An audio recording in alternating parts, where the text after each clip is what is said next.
l'Institut de l'élevage et les chambres d'agriculture, dans le cadre des réseaux d'élevage et du RMT Travail en élevage, ont mené une étude sur les systèmes ovins performants à la fois sur le plan de l'économie et du travail.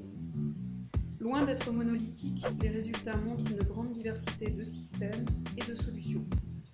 Comprendre la réussite de ces éleveurs, c'est analyser leur motivation, leur stratégie, leurs choix techniques et économiques et leur adaptabilité.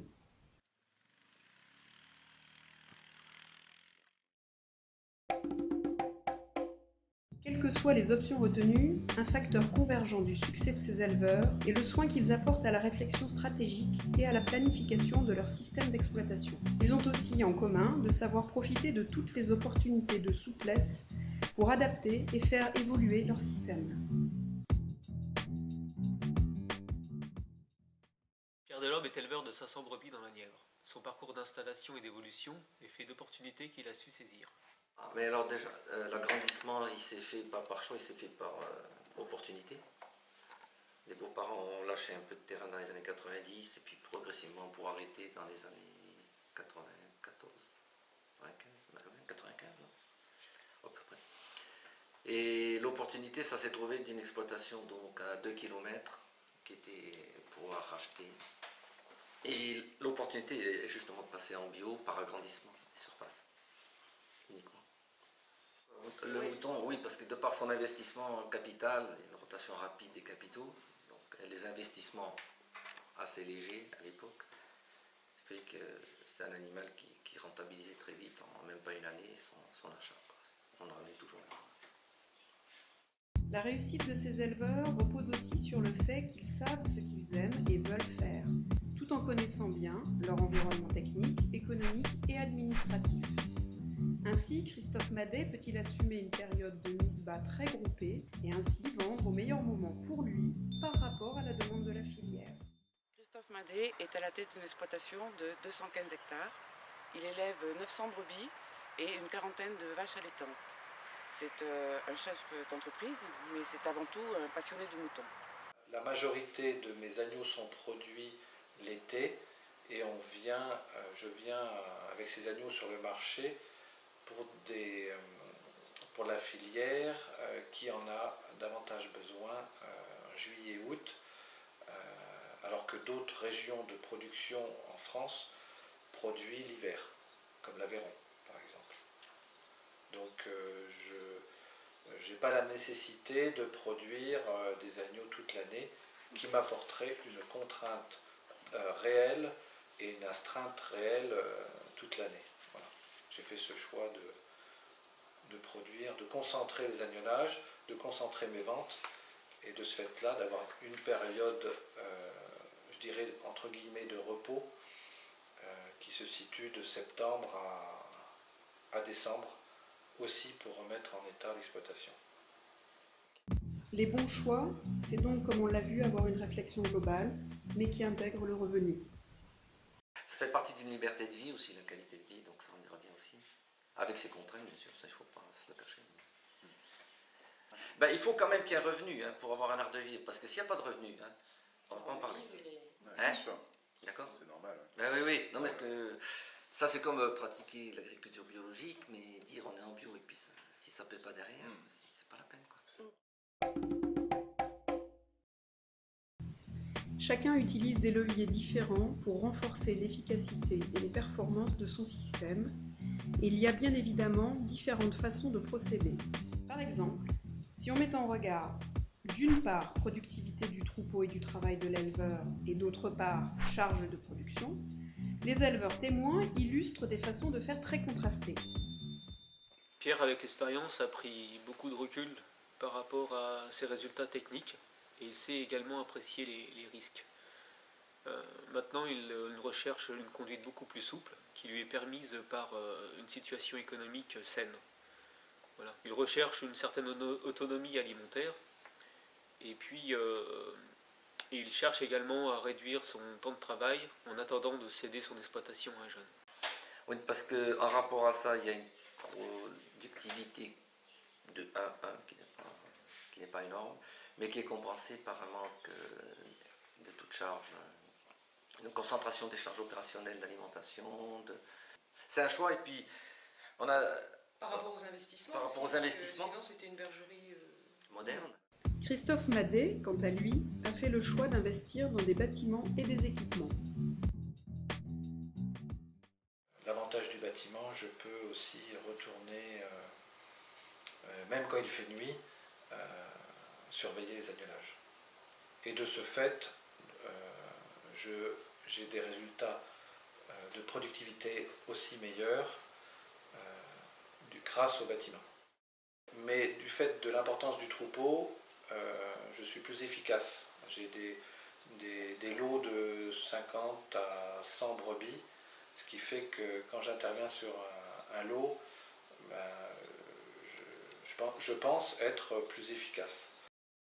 Bien sûr, l'une des façons d'optimiser son système, c'est de piloter l'organisation du travail. Et il est important de dire que ce métier est principalement exercé par des éleveurs qui aiment avant tout leur métier et affirment leur passion de l'élevage. Dans mon travail quotidien, je vais voir les moutons tous les jours, les bovins tous les jours, mais j'ai quand même une passion plus importante pour les moutons. C'est vrai que l'agnelage, j'attends que l'agnelage commence au mois d'avril, et après, une fois qu'il est fini, on est content aussi qu'il soit fini. Mais j'attends impatiemment l'année prochaine pour recommencer. Pour moi, c'est vraiment une passion, et c'est vrai que je peux passer du temps au contact des moutons, ça ne me dérange pas du tout. Même si la passion est importante, c'est aussi un effet. Un point capital à prendre en compte pour construire un système adapté est sa propre conception du métier et surtout du travail, car elle est très personnelle.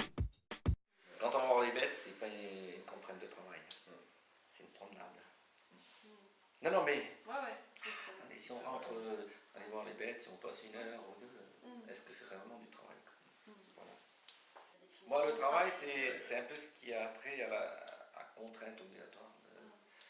Traiter les brebis, les rentrées, le foin, tout ça.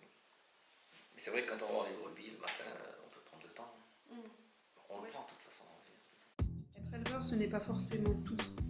Le métier d'éleveur permet d'avoir d'autres engagements, comme dans n'importe quel autre métier. Donc je suis le président du GAPAC, donc ça me prend à peu près une journée par semaine.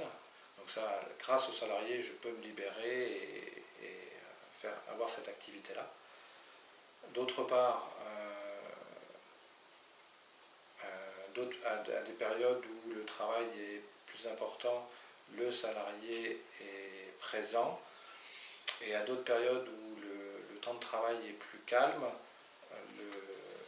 on peut se permettre de prendre des jours de repos du fait que le salarié peut me remplacer à tout moment dans l'année. Comment le comprendre dans l'exemple de Christophe Madet, l'emploi d'un salarié est nécessaire au vu de la structure et possible grâce aux performances technico-économiques. En effet, son système basé sur l'herbe est souple, économique, performant. L'emploi d'un salarié lui permet de gagner de la sécurité, de la souplesse et facilite ses conditions de travail. Par contre, l'emploi du salarié demande un petit peu d'expérience, surtout dans un système comme le sien, très, très saisonnalisé. Complémentarité et confiance sont 2 éléments qui, comme le souligne Christophe, sont déterminants dans la réussite. Pierre Delhomme, lui, a plutôt fait le choix de travailler avec des entreprises extérieures pour répondre à ces mêmes objectifs. Une cuma pour déjà tout ce qui est compostage, et après une cuma agro-bio qu'on appelle aussi. Donc ça décharge quand même du travail. Bon, après la moisson, c'est fait le voisin, là, c'est moi qui paye 16 heures de moisson. Plutôt que d'investir, je préfère avoir une charge directe à la limite. Oui. Dans leur choix, ces éleveurs savent concilier performance de leur système et qualité de vie au travail. L'agnelage en bergerie permet d'organiser la journée, peut-être augmente le temps de travail d'astreinte pour l'alimentation des animaux. A contrario, l'agnelage de plein air, moins de temps passé pour l'alimentation, mais beaucoup plus de temps passé pour intervenir sur les animaux en cas de problème. Voilà. mais le temps passé par animal reste plus court en bergerie et plus intéressant et plus efficace en bergerie qu'en plein air. Une des clés reste l'équipement, par exemple le quad, dont l'intérêt n'est plus à démontrer.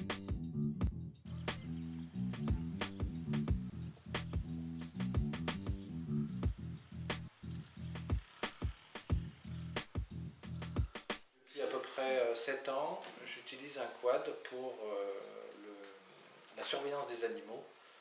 Donc là, c'est un gain de temps énorme. Environ, je réduis mon temps de surveillance par 3 et je surveille beaucoup mieux mes animaux. Voilà. Et même, à la rigueur, je m'en sers aussi pour rentrer les lots, sachant que j'ai qu'un chien de troupeau. Et par rapport au nombre de brebis, ça lui fait beaucoup de travail. Et le fait d'avoir le quad, ça soulage le chien et on intervient très rapidement avec le quad.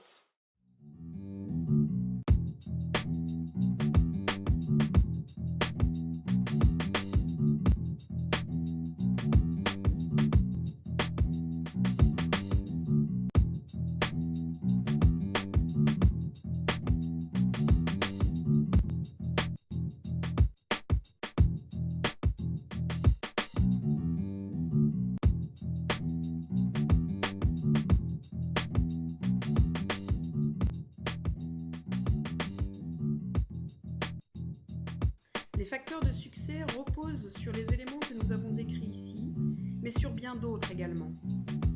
Pour en savoir plus sur ces systèmes ovins porteurs d'avenir, rendez-vous sur idel.fr, entrée filière ovin-viande et éleveur ovin. Retrouvez également de nombreux conseils et exemples de bonnes pratiques sur les sites internet de la revue Pâtre, de la Reconquête ovine et de l'Institut de l'élevage.